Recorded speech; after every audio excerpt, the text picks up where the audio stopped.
Let's talk more about this now with Greg Daco. He is Chief US Economist at Oxford Economics. Greg, good to see you and Happy New Year. I know you just heard Sabil's report. How likely is it that we're going to get this big, robust stimulus package, something that certainly investors have been banking on and sending stocks to record highs? Well, I think it's fairly likely that we'll see some form of fiscal stimulus. The size and scope and speed at which we receive it is a big unknown. I think we really have to distinguish future fiscal stimulus into two categories. There is what could be passed with bipartisan support, and I think to some extent checks of $2,000 are a possibility. And then there's the whole question of what can be passed via reconciliation with that soft 50-vote majority. And that could include perhaps an extension of unemployment benefits. It could include some of Biden's fiscal agenda, which includes funding for education, healthcare, perhaps even climate, and some tax changes that could come to the fore. So that's really the two distinct forms of stimulus that we could see. And yes, that stimulus could be fairly large and actually lift growth more than our current forecast is stating.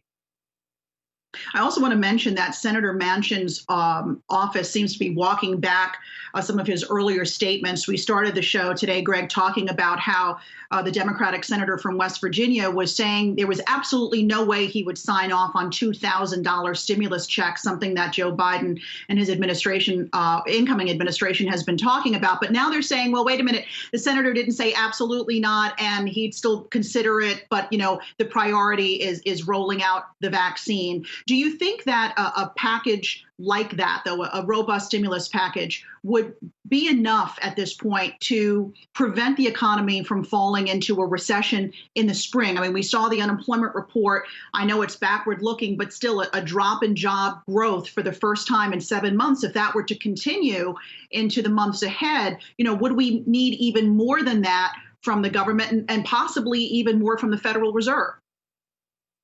I think it's very important to take stock of where the economy is right now. We describe the December jobs report as an economy that's chilled but not frozen. We still have some forward momentum, but it's very tentative. And we have a health situation that is worsening and, of course, is the number one priority that policymakers should focus on.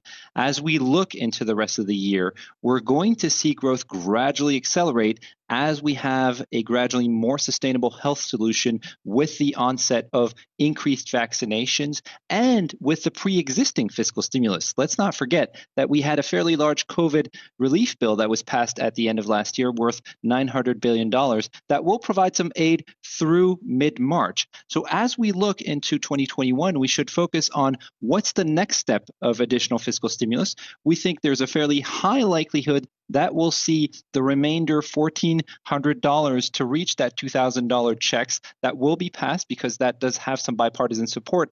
And then as we look into the spring, we're going to have some form of reconciliation package that provides further stimulus to the economy and lifts growth probably around 4.5%, maybe even 5% in 2021. And we'll likely see, as the combination of a healthier economy, increased fiscal stimulus, and warmer weather combine, a mini summer boom with growth accelerating over the summer. The key question is really how much of a lingering and permanent damage we see on the labor market front, because as we know, as of today, we still have a shortfall of 10 million jobs relative to pre-COVID. Yeah, let's talk about that. I mean, when do you think, it's so hard to put a timeline on this, and we saw that half a million drop in leisure and hospitality jobs alone in the month of December. When might we even start thinking about the job market returning to pre-pandemic levels, Greg?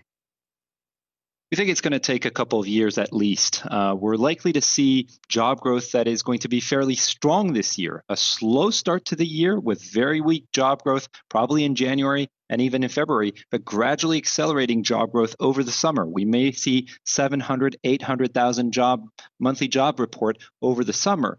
The key question, though, is how quickly we get back to pre-pandemic levels and a stronger trend as we had pre-pandemic. And that's probably going to take a couple of years. Even if we were to add, let's say, 5 million jobs this year, we'd still be down about 4.5 million jobs relative to where we were pre-COVID. So it's going to take some time for the economy to recoup. And as some people were comparing this report to the April report, I think the key difference today is that a third of the unemployed have been unemployed for more than 6 months. We have about 40% of the unemployed that are permanently unemployed. And as I mentioned earlier, we have a shortfall of still 10 million jobs. So we have to take that whole environment in consideration when we're thinking about the outlook. The labor market recovery is going to be a slower one than we've seen over the course of 2020. Certainly, the economic recovery overall has been very uneven. I mean, we saw that the U.S. services sector continued to expand in December, though we're seeing this pullback in the labor market. So you're thinking the economy could be growing 4.5% to 5% by mid-year. If so, Greg, which industries do you think will be leading the way forward? I think we're going to see a gradual re-rotation away from the goods sector towards more service sector activity. That, of course, will be dependent on the evolution of the health situation.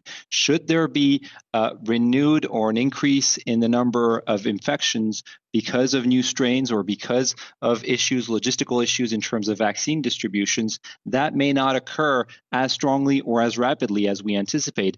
But if things fall out as I've been describing, we should gradually see some movement away from the goods sector towards the services sector and towards more leisure activity, more retail activity, more accommodation activity, more travel activity. All of those sectors that have been restrained for the past year should see stronger growth. But in terms of levels of activity, we'll still be well below in a number of these sectors, well below where we were pre-COVID. And it's going to take some time again before we reclaim these levels, because it's going to take some time for this virus fear to dissipate and for the healthier situation to actually unfold.